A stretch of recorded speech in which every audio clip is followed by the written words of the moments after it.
Hello and welcome to my channel. Today we are going to make another bench, and this is a stair bench. So if you need something on the top shelf, you can use this one to get it. We have them in Denmark, and normally they can flip together. I'm not gonna do that with mine because that was too difficult. But anyway, we need a top seat and a bottom a stair thingy, and I am using this plate here that is 2 millimeter in the thickness.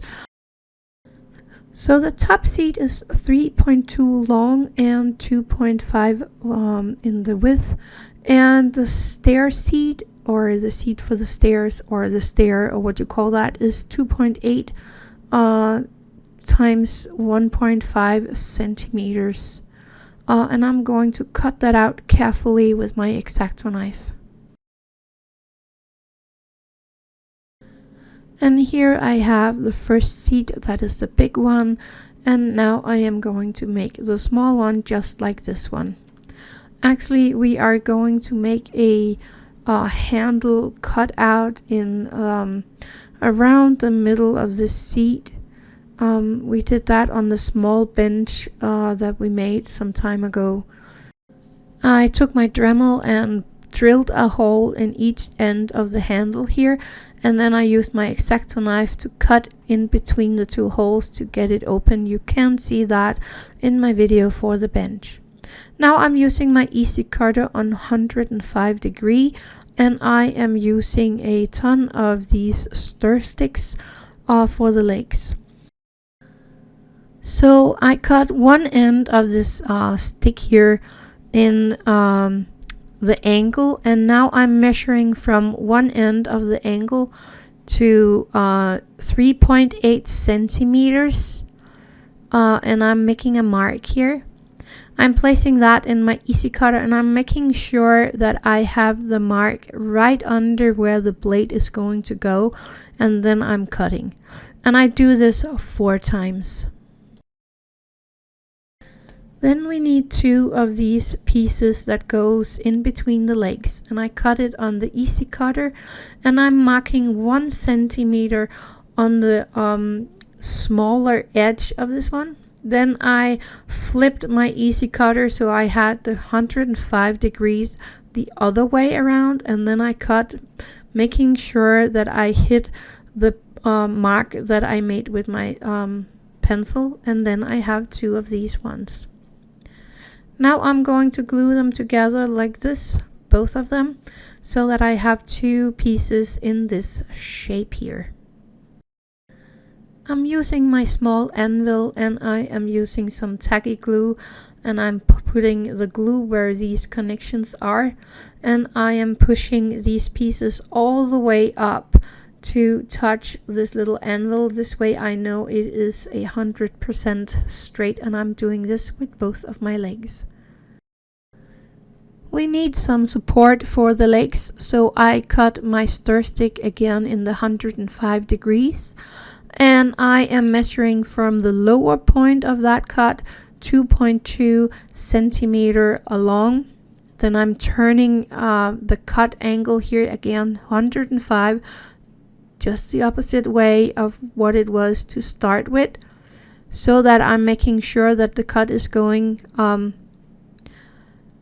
towards each other. Well, look at the picture. I am going to sand everything, and then I am gluing that in between the legs here, so it makes a shape.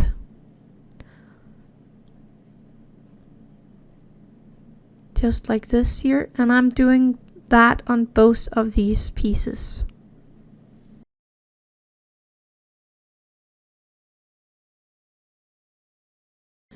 Then I cut 5 pieces with a straight edge, and these pieces are around 2.6 or 2.5 centimeters long, because they are going to be the support on the other angle. I made mine a bit too long, but you don't want them longer than 2.6 at least. Take 2.5, then you're sure it will look good. I'm placing these two wrong. They're actually supposed to go underneath. I am having them on top of the square part, but you have to put them so that they are halfway down from that. So instead of from the half of this middle stick and up, you're going from the half and down. I sadly didn't show that on the video that I corrected it, but they really need to be lower. Then I am having one in the middle of the support beam, and I'm actually supposed to have two at the top here, and I'm pretty sure I put them in later. Make sure everything is straight. When that has dried, I am taking the last two of these and I'm gluing that at the top part here and making sure that they are following the legs movement, or the angle of the legs, so they're kind of flush with the outside of the legs. And I'm doing this again on both sides.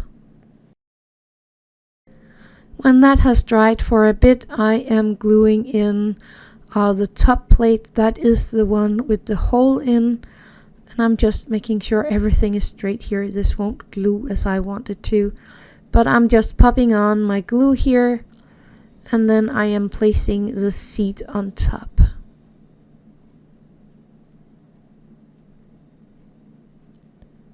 Just like that. There we have the first part of the chair all done.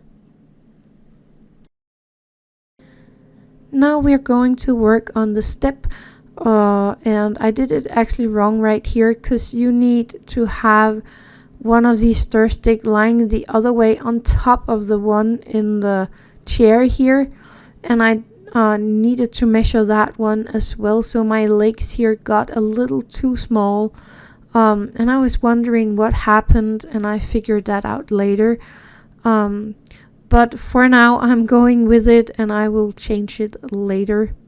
So I'm making two of the legs again. These are a little too small. So now I have the two small legs and the step that we are going to make into the step. And I am taking these two pieces, putting them together and measuring on my little stick here how long I want this one, because I want it to be almost to the edge but not all the way to the edge, and I need a tail leg on each side of this little piece. So I marked where that is gonna go, and then I cut it into the length. So the length of this little piece here is around 2 centimeters.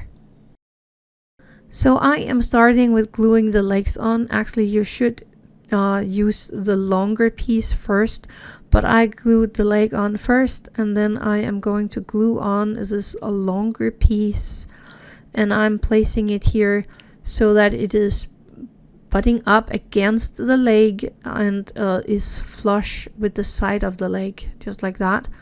And then I am gluing the other leg on there again, not knowing that these legs are too small. Just placing them there. And I need to push everything a tiny bit now because I glued the leg on first. Then I measure a piece of wood from the leg out until around the back end of this little stair.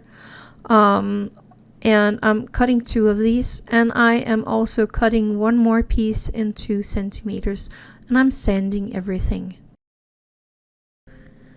Then I am first gluing down the 2 small side pieces, and after that I am gluing the last piece in between these 2 small side pieces. And then you need to leave this to dry before you continue. And luckily I did measure this one before I continued, so I could still take the legs off without breaking anything. I think I will show you that in a second.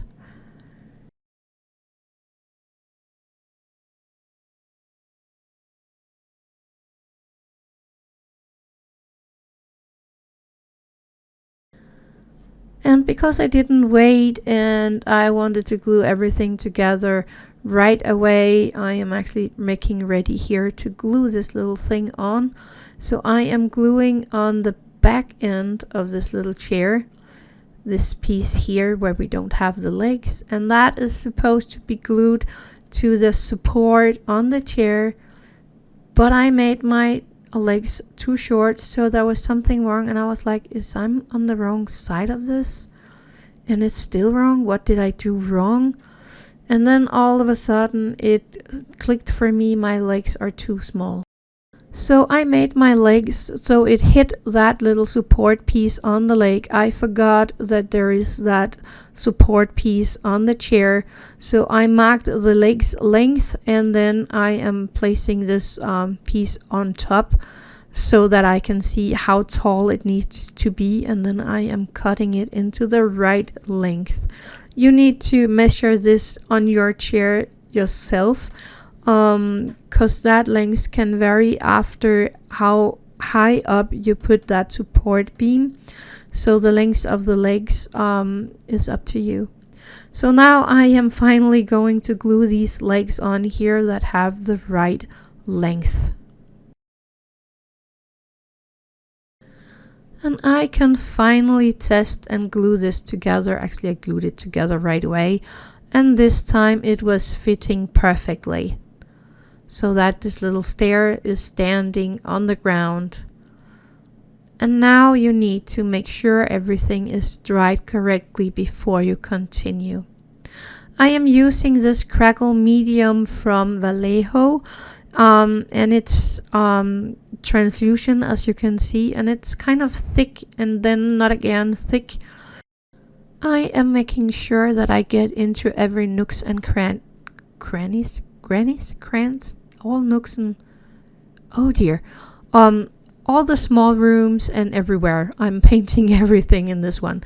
You don't have to do this, but I wanted this one to look a little old-fashioned, because these are mostly older when you see them. Normally this little stair that we made is supposed to be turned around and into the chair. It is sitting on hinges, but then I couldn't have the top support on my chair, and I wanted that one, so I decided just to glue it together in one big chair. So that's why it is not moving anyway. Let that dry before you continue. I wanted my chair in kind of an off-white color, so I used my white Vallejo paint, and I used this rust thingy. This is not a Vallejo, but they can mix nicely together, so I just popped in a drop of this rust color and mixed that all together, and then I'm ready to paint the chair again in all nooks and crannies. I think that's the right one. Please tell me if I got that right or if I got it wrong. I think it's nooks and crannies. Anyway, I'm painting everything here.